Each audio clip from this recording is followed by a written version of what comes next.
Hello दोस्त, नमस्कार। तो कैसे हैं आप सभी लोग।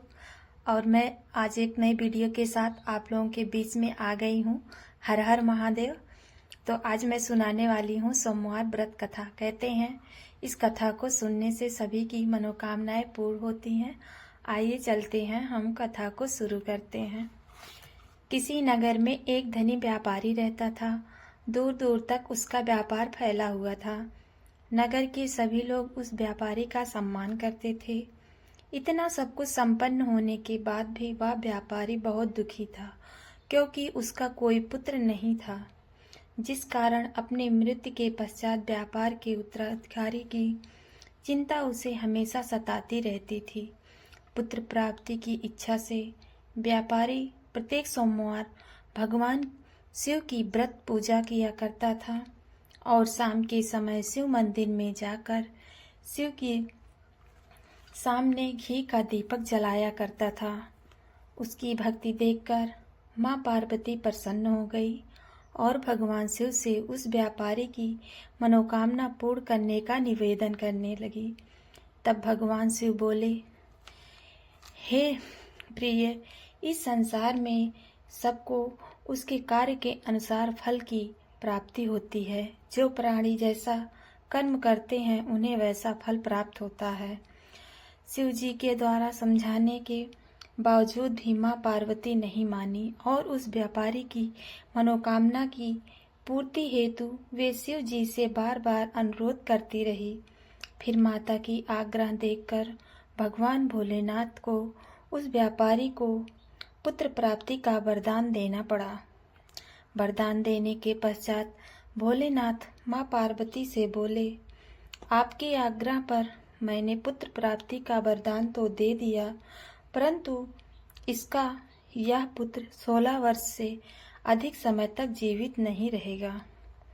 फिर उसी रात भगवान शिव व्यापारी के स्वप्न में आए और उसे स्वप्न में पुत्र प्राप्ति का वरदान भी दे दिया और उसके पुत्र के 16 वर्ष तक जीवित रहने की बात भी बताई। लेकिन पुत्र की आयु की चिंता उस खुशी को नष्ट कर दिया। व्यापारी पहले की तरह सोमवार के दिन भगवान शिव का व्रत विधिवत करता रहा। कुछ महीना बाद उसके घर में एक अति सुंदर बालक ने जन्म लिया और खुशियां ही खुशियां भर गई। बहुत ही धूमधाम से पुत्र जन्म का समारोह मनाया गया, परंतु व्यापारी को पुत्र जन्म की अधिक खुशी नहीं हुई, क्योंकि उसे पुत्र की आयु के रहस्य का पता था। जब पुत्र 12 वर्ष का हुआ तो व्यापारी ने उसके मामा के साथ वाराणसी पढ़ने के लिए भेज दिया। लड़का अपने मामा के साथ पढ़ाई करने के लिए वाराणसी चला गया। रास्ते में जहाँ भी मामा भांजे विश्राम करने के लिए रुकते, वहीं यज्ञ करते और ब्राह्मणों को भोजन कराते। लंबी यात्रा के बाद मामा भांजे एक नगर में पहुँचे। उस दिन नगर के राजा के कन्या का विवाह था, जिस कारण पूरे नगर को सजाया गया था और निश्चित समय पर बारात भी आ गई। लेकिन वर का पिता अपने बेटे के एक आंख के काने होने के कारण चिंतित था। उसे इस बात का भय था कि इस बात का पता चलने पर कहीं राजा विवाह से इनकार ना कर दें, इससे उसकी बदनामी होगी। जब वर के पिता ने देखा तो उसके मन में एक विचार आया। उसने सोचा कि क्यों ना इस लड़के को दूल्हा बनाकर राजकुमारी से विवाह करा दूं। विवाह के बाद इसको धन देकर इसको विदा कर दूंगा और राजकुमारी को अपने नगर ले जाऊंगा। जब वर के पिता ने लड़के के मामा के इस संबंध में बात की तो मामा ने धन के लालच में वर के पिता की बात को स्वीकार कर ली और फिर लड़के को दूल्हे का वस्त्र पहनाकर राजकुमारी से विवाह करा दिया। राजा ने बहुत सारा धन देकर राजकुमारी को विदा किया। शादी के बाद लड़का जब राजकुमारी के साथ लौट रहा था तो वह सच में नहीं छिपा सका और उसने राजकुमारी के ओढ़नी पर लिख दिया कि राजकुमारी, तुम्हारा विवाह मेरे साथ हुआ था, पर मैं तो पढ़ने के लिए वाराणसी जा रहा था। अब तुम्हें जिस नवयुवक की पत्नी बनना पड़ेगा वह एक आंख से काना है। जब राजकुमारी ने अपने ओढ़नी पर लिखा हुआ पढ़ा तो उसने काने लड़के के साथ जाने से इनकार कर दिया। राजा को जब इन सब बातों का पता चला कि उसने राजकुमारी को महल में ही रख लिया। इधर लड़का अपने मामा के साथ वाराणसी पहुंच गया और गुरुकुल में पढ़ना शुरू कर दिया। जब उसकी आयु 16 वर्ष की हुई तो उसने यज्ञ किया। यज्ञ की समाप्ति पर ब्राह्मणों को भोजन कराया और खूब अन्न वस्त्र दान दिए।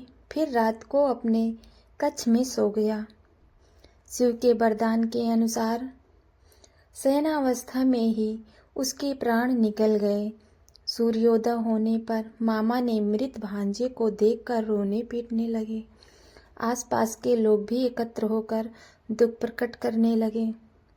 लड़के के मामा ने रोने विलाप करने के स्वर से समीप से गुजरते हुए भगवान शिव और माता पार्वती ने रोना देखकर सहन नहीं हो रहा था।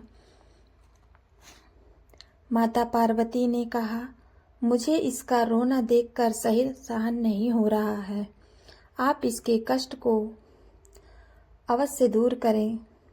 भगवान शिव ने माता पार्वती के साथ अदृश्य रूप में समीप में जाकर देखा तो भोलेनाथ माता पार्वती से बोले, ये तो उसी व्यापारी का पुत्र है जिसे मैंने 16 वर्ष की आयु का वरदान दिया था। इसकी आयु पूरी हो गई है। फिर माता पार्वती ने भगवान शिव से निवेदन किया और उस बालक को जीवन दान देने का आग्रह किया। माता पार्वती के आग्रह से भगवान शिव ने उस लड़के को जीवित होने का वरदान दिया और कुछ ही पल में लड़का जीवित होकर बैठ गया। शिक्षा प्राप्त करके मामा लड़के के साथ अपने नगर की ओर चल दिया। दोनों चलते चलते उसी नगर को पहुँचे जहाँ उसका विवाह हुआ था। उस नगर में यज्ञ का आयोजन किया। समीप से गुजरते हुए नगर के राजा ने यज्ञ का आयोजन देखा तो और उनके मन में तुरंत ही लड़के और उसके मामा को पहचान लिया। यज्ञ के समाप्त होने पर राजा ने मामा और लड़के को अपने महल में ले गया और कुछ दिन अपने महल में रखकर उसे धन वस्त्र आदि देकर राजकुमारी के साथ विदा कर दिया। इधर भूखे प्यासे रहकर व्यापारी और उसकी पत्नी बेटे की प्रतीक्षा कर रहे थे। उन्होंने प्रतिज्ञा कर ली थी कि यदि उन्हें अपने बेटे के मृत्यु का समाचार मिला तो दोनों अपने प्राण त्याग देंगे। परंतु जैसे उसने बेटे के जीवित लौटने का समाचार सुना तो वह बहुत प्रसन्न हुआ। वह अपनी पत्नी और मित्रों के साथ नगर पर पहुंच गया। अपने बेटे के विवाह का समाचार सुनकर पुत्रवधू राजकुमारी को देखकर उसका खुशी का ठिकाना ना रहा।